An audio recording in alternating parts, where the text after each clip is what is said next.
ناظرین، Quinton D کاک کی دھوکہ دہی یا فخر زمان کی اپنی غلطی؟ سوشل میڈیا پر فخر زمان کے رن آؤٹ کے بعد شائقین کے مختلف تبصرے جاری ہیں۔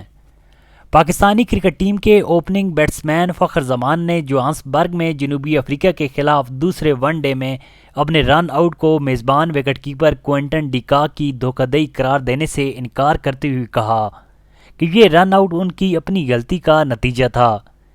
میچ کے بعد فخر زمان کا کہنا تھا کہ یہ ان کی اپنی غلطی تھی کہ انہوں نے فیلڈر کی طرف نہیں دیکھا اور دوسری طرف دیکھ رہے تھے۔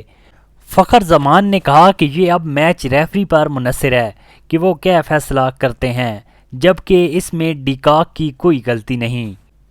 فخر زمان کا رن آؤٹ ایک معمول کے مطابق رن آؤٹ تھا، لیکن اس کو اگر باریکی سے دیکھا جائے تو یہ نہ ختم ہونے والی بحث ہے، کیونکہ ڈی کاک نے ان کی توجہ دوسری طرف بالنگ اینڈ پر کرا دی، اس لیے فخر زمان آہستہ ہو گئے۔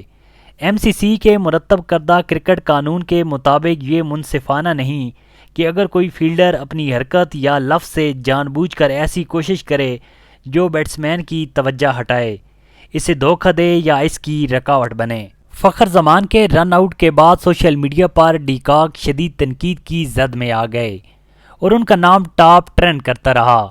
کرکٹ شائقین اور بعض سابق کرکٹرز نے کہا کہ ڈی کاک سے یہ توقع نہیں تھی کہ وہ ایسی حرکت کرتے۔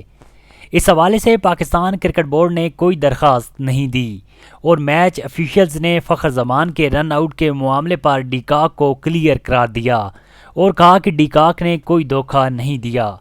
ناظرین، اس ویڈیو کے بارے میں آپ کی کیا رائے ہے؟ کومنٹ میں آپ بھی اپنی رائے کا اظہار کر سکتے ہیں۔